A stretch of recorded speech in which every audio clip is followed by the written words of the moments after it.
What's up, it's your boy Reemus and we're back with another Patreon video, and this one is to basically break down a public myth and misconception that people have about a fighter's chances of controlling the result of a fight. So let's say that a guy who is actually a good fighter is in there against another competitor who is a great fighter. Right, so the other guy is much more skilled than he is. He has more experience. He has more determination, more will. Just overall, he's a better fighter. So basically, no matter what that you do, if you're facing that type of opponent, it's going to be unlikely that you're going to win, right? And one thing I see that a lot of commentators say, and we have to make it clear, commentators, most of the time, they don't know much about boxing. They barely go to boxing gyms. They've never fought themselves. They've never even trained a lot of the time, these commentators. So don't take everything they say and think it means anything, because most of the time it doesn't. But one thing that they say a lot of the time when they're interviewing the fighter after he loses to the greater fighter, right? One thing they say is, well, there was just nothing else you could have done. You done everything well. You done everything perfect.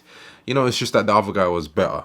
That doesn't make any sense, because in that statement, there are contradictions. If you done perfect, if you done well enough, then you would have won the fight. But that is the determining measurement of how well you are doing. One of the things that determine how good you are doing is, did you win the fight? Did you beat the guy? Did you land enough shots to win and score points? If you didn't, then you didn't do well enough. It doesn't really matter about the words you use to describe it, to make yourself feel better about the scenario. You didn't do good enough, and that's actually okay. And the reason why that's okay is because that enables you to say, hey, let me work on my skills, right? So one thing they say is, well, it's just you came up against a better guy. No, that's not the case. It is the case that you came up with against a better guy, but it's not the case that there was nothing else that could have been done. It's just that there was nothing else that you had in your toolbox that you could have done to get the result that you want. So one thing I like about when Anthony Yarde lost to Kovalev, in the post-fight interview, they kept trying to just say to him, it's just Kovalev's experience. There's nothing else you could have done. And he said, no, I'm ambitious, so I'm always going to think there is something I could have done. And that's the right mindset that you got to have. And it's also one reason why I say, hey, when you're talking to people that are not into boxing or even in their own craft, and they're not excelling in their own life, this is how they speak to you. They talk in a way which drags you down to their level, because that's not a higher way of thinking. One thing that's going to absolutely change the way you approach your boxing is to think there always is something you could have done. The reason why this is good is because it gives you the control to say, hey, let me take the initiative into my own hands and I can make a difference.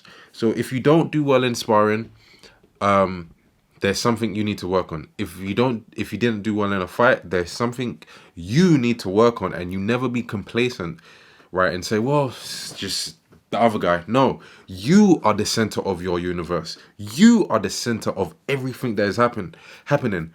When you are trying to fight, when you are trying to win, one aim that I have for you is that you are the cause of everything happening and not the effect, because a champion is a leader and a boss, and he's supposed to make things happen rather than just have it happening to him.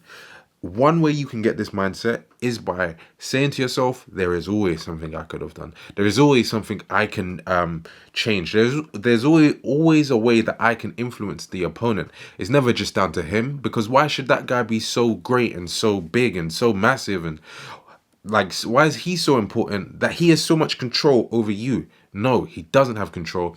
And when you start to employ this mindset and really internalize it, what's going to happen is you'll find it easier to impose your will onto the other guy. So that's all I'm going to cover today.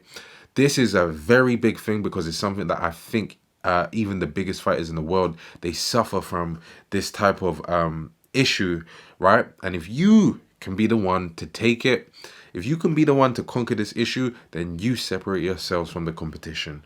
Now, I hope you enjoyed this video. This is a coaching video just for you, right? It's exclusive just for you. I'm committed right, to being here with you on this journey so that you get a better fighter. I don't want you to ever feel like you're alone in this. If no one else believes in you, I do, because I know what these champions have done in the past, and I know it's possible for you to also do too, right? So take that energy. See you in the next video. Peace.